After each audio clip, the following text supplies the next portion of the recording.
વર્ષ હું રાજરાજેશ્વરી મેરડી માતાની સોગંદ કહું છું કે 5 વર્ષ એની માટેથી આ જૂનો વિડીયો આજે પણ રૂવાડા ઊભા કરી દે છે।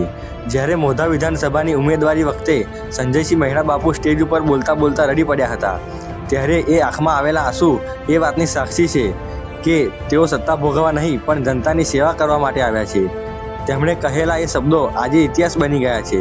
જે મારા માટે 15 દિવસ જાગશે એના માટે હું 5 વર્ષ જાગીશ અને રાત્રે 2 વાગ્યા પછી પણ જરૂર પડે તો ફોન કરજો, તમારો દીકરો ભાઈ હાજર હશે।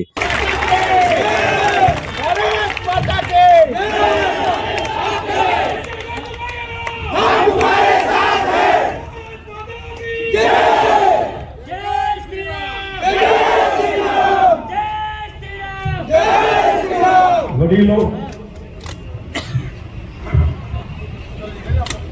માતા બહેનો, મારા યુવાનો, નવજુવાન છોકરાઓ, મારા ખભેથી ખભે મિલાઈ અને આજે સુખિયા રૂપે મને આવ્યા છે ને, એમનો અહેસાસ જિંદગી નહીં ભૂલી શકું। મારા માટે એ 15 દિવસ જાગશે એમની માટે હું 5 વર્ષ હું રાજરાજેશ્વરી મેરડી માતાની સોગંદ કહું છું કે 5 વર્ષ એની માટેથી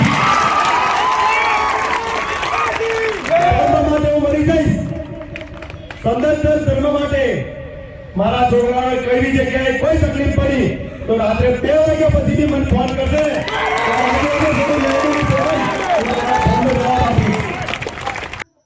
આંસુમાં છુપાયેલી એ સચ્ચાઈ તેમને આજે મંત્રી પદ સુધી લઈ ગઈ છે।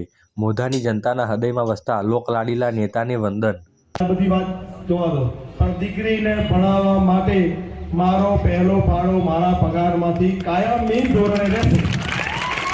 એ સાહેબ ચાહે 100 દીકરી હશે, 500 દીકરી હશે, કદાચ મારો પગાર જે સરકારની અંદરથી મંજૂર થતો હશે એ સદંતર પગાર 1 રૂપિયો હું માતાજીના સાક્ષીએ હું મૂકી દઈશ અને સંકલન સૌ કાર્યકર્તા કરશે।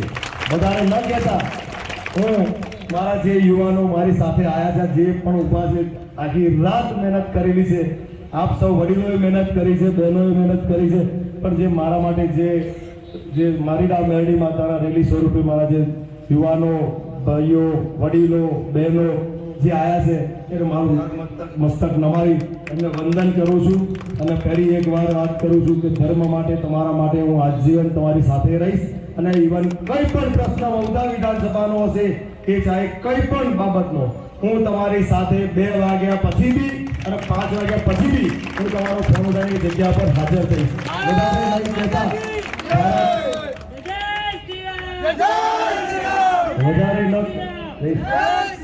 વધારે ન કહેતા હું મારી વાણીને વિંદું છું।